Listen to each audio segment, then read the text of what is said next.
বাংলাদেশ জামাত ইসলামের 19 তারিখ জাতীয় সমাবেশকে সামনে রেখে আজকে এই পথসভায় উপস্থিত সম্মানিত নেতৃবৃন্দ, শান্ত ভবিষ্যৎ প্রাণ প্রিয় ইসলাম প্রিয় ভাইরা, আসসালামু আলাইকুম ওয়া রাহমাতুল্লাহি ওয়া বারাকাতুহু। আপনারা জানেন আগামী 19 তারিখ বাংলাদেশ জামাত ইসলামী 7 দফা দাবি নিয়ে এক মহাসমাবেশের আয়োজন করেছে। আমরা সেই সমাবেশে সফল করার জন্য এই চন্দ্রনগর থেকে সর্বস্তরের জনগণকে দেখিয়ে দিতে চাই এই বাংলাদেশ জনগণ মুক্ত বাংলাদেশ, আগামী দিনের ইসলামের প্রতিকারের বাংলাদেশ, বাংলাদেশ হবে কোরআনের বাংলাদেশ।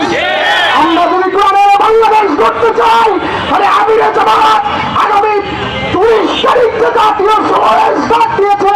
আমরা সেখানে উপস্থিত হয়ে দেখিয়ে দিতে চাই বাংলাদেশকে আগামীর বাংলাদেশ কোরআন ছাড়া কিছু দিয়ে চলবে না, আগামীর বাংলাদেশ ইসলাম ছাড়া বিদ্যাপীঠে চলবে না। আগামীর বাংলাদেশকে কোরআন আমাদের হাতে যাওয়ার জন্য এই সমাবেশকে আপনারা সাফল্যমণ্ডিত করবেন এবং আগামীর সমাবেশ 19 তারিখ বাংলাদেশের একটি বৃহৎ সমাবেশ হবে পরিণত হবে ইনশাআল্লাহ। আপনাদের সকলকে ওই সমাবেশে সর্বোচ্চভাবে উপস্থিতি কামনা করে